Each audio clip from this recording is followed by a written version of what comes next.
તો Ahmedabad plane ક્રેશમાં 6 મૃતદેહના DNA match થયા છે। ખેડાના વતની પૂર્ણિમાબેન પટેલનો મૃતદેહ સોંપાયો છે। ડીએનએ મેચ થયા બાદ સ્વજનોને મૃતદેહો સોંપાઈ રહ્યા છે। મૃતકોના પરિવારજનોની મદદ માટે ગુજરાત પોલીસ પણ ખડે પગે છે। પરિવાર દીઠ એક પોલીસ કર્મચારીની મદદ માટે મુકાયા છે।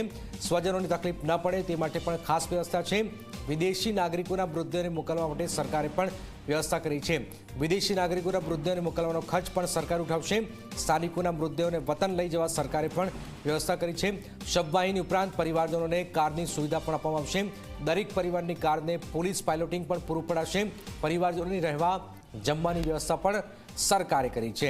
આપ જોઈ રહ્યા છો, કારણ કે ભયાનક મંજર આપણે જોયું છે અને આ પરિસ્થિતિ વચ્ચે હવે ડીએનએ જેના મેચ થઈ રહ્યા છે એ પરિવારને મૃતદેહ સોંપવામાં આવી રહ્યું છે।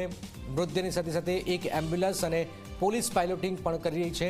એમના વતન સુધી એ મૃતદેહ લઈ જવા સુધીની વ્યવસ્થા પણ કરવામાં આવેલી છે।